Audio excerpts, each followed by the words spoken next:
আসসালামু আলাইকুম রহমতুল্লাহি বরকাত। সম্মানিত দর্শক, যে সমস্ত ভাইরা যৌবনকালে তাদের যৌবনকে বিভিন্নভাবে নষ্ট করেছে, নিজের হাত ব্যবহার করে অথবা মাদক দ্রব্য ব্যবহার করে তাদের যৌবনকে নষ্ট করেছে, অথবা যৌবনের উপরে বিভিন্ন অনাচার অত্যাচার করে বিভিন্নভাবে নষ্ট করেছে, এখন তার এমন অবস্থা হয়েছে যে তার এখন ক্ষমতা একেবারেই হারিয়ে গেছে, সে একদম যৌন অক্ষম হয়ে পড়েছে। তো সম্মানিত দর্শক, যে সমস্ত ভাইয়েরা এই জাতীয় সমস্যায় ভুগতেছেন, আমি আজকে ঘরোয়া ফর্মুলায় এমন একটি ভেষজ বটিকার ফর্মুলার কথা বলবো। এই বটিকাটি যদি আপনি নিজে তৈরি করে আপনি খেতে পারেন, ইনশাল্লাহ আপনি হাত ব্যবহার করে যে ক্ষতি করেছেন সেই ক্ষতিটা পূরণ করতে পারবেন, এবং আপনি মাদক দ্রব্য ব্যবহার করে যে ক্ষতি করেছেন সেই ক্ষতিটা পূরণ করতে পারবেন, এবং আপনার যৌবনকালে বিভিন্নভাবে আপনার যৌবনকে নষ্ট করে যে ক্ষতি করেছেন সেই ক্ষতিটা আপনি পূরণ করতে পারবেন ইনশাআল্লাহ। সম্মানিত দর্শক, আজকে আমি ঘরোয়া ফর্মুলায় যে ভেষজ বটিকার ফর্মুলার কথা বলবো, সেই ফর্মুলাটি তৈরি করতে আপনাকে কয়েকটি উপাদান সংগ্রহ করতে হবে। সম্মানিত দর্শক, এই ভেষজ বটিকাটি তৈরি করতে আপনাকে যে সমস্ত ভেষজ উপাদানগুলো সংগ্রহ করতে হবে সেগুলো হচ্ছে আপনার সুট 100 গ্রাম সংগ্রহ করে নেবেন।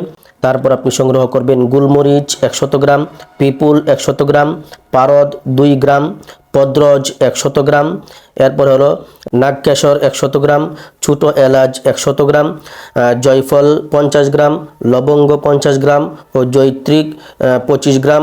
এই সমস্ত ভেষজ উপাদানগুলো আপনি সংগ্রহ করে নেবেন। সংগ্রহ করে ভালো করে এগুলোকে গুঁড়া করে পাউডার বানিয়ে নেবেন। তো আপনি ব্লেন্ডার করে অথবা পাটাপোতার মধ্যে পিষে আপনি এগুলোকে গুঁড়া করে পাউডার বানিয়ে এগুলোকে ভালো করে ছেঁকে পরিষ্কার করে নেবেন। পরিষ্কার করার পর এই উপাদানগুলো যে আপনি যে পাউডারটা তৈরি করলেন সেই পাউডারগুলো আপনি একটি পাত্রের মধ্যে নিয়ে নেবেন। একটি পাত্রের মধ্যে নিয়ে আপনি সেখানে 250 গ্রাম আপনি খাঁটি ঘি এবং 500 গ্রাম খাঁটি মধু এই বাটির মধ্যে দিয়ে ভালোভাবে একসঙ্গে মিশিয়ে নেবেন। আপনি যে প্রথম যে উপাদানগুলোর কথা বললাম সেগুলোকে ভালো করে গুঁড়া করে ভালো করে পরিষ্কার করে একটি পাত্রের মধ্যে নিয়ে সেখানে আপনি 250 গ্রাম খাঁটি ঘি এবং 500 গ্রাম আপনি খাঁটি মধু দিয়ে ভালো করে একসঙ্গে মিশিয়ে নেবেন। ভালো করে একসঙ্গে মিশিয়ে এটাকে খামিরা তৈরি করবেন। খামিরা বানানোর পর আপনি ছোটো ছোটো করে বড়ি বানিয়ে নেবেন। ছোটো ছোটো করে বড়ি বানিয়ে এগুলোকে রৌদ্রে ভালো করে শুকিয়ে নেবেন। রৌদ্রে ভালো করে শুকিয়ে এগুলোকে আপনি একটি কৌটার ভিতরে ভরে আপনি আপনার ঘরের নিরাপদ স্থানে রেখে দিবেন। সেখান থেকে আপনি প্রতিদিন আপনাকে এই বটিকাগুলো সেবন করতে হবে।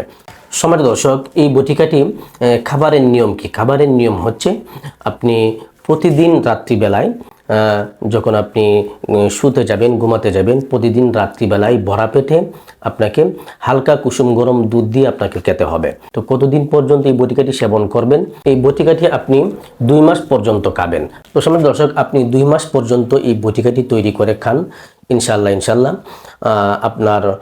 আপনি হারানো যৌবন আপনি ফিরে পাবেন ইনশাল্লাহ। আপনি যে ক্ষতি করেছেন নিজের হাত ব্যবহার করে অথবা বিভিন্ন কারণে আপনি আপনার যৌবনের যে ক্ষতি করেছেন সেই ক্ষতিটা আপনি অবশ্যই পূরণ করতে পারবেন ইনশাল্লাহ। আর এই বটিকাটি আপনার 20 বছর থেকে নিয়ে শুরু করে আপনি 60-70 বছরের লোকও কিন্তু এটা খেতে পারবেন, কোনো সমস্যা নেই। সকলেরই সমানভাবে কার্যকারিতা হবে। তবে যাদের বয়সটা একটু বেশি হয়ে গেছে, 60+ 50+ হয়ে গেছে, তাদের ক্ষেত্রে আমি বলবো আপনারা 2 টাইম খাবেন, সকালে এবং রাত্রে 2 টাইম খাবেন, ইনশাল্লাহ ভালো একটি ফলাফল পাবেন।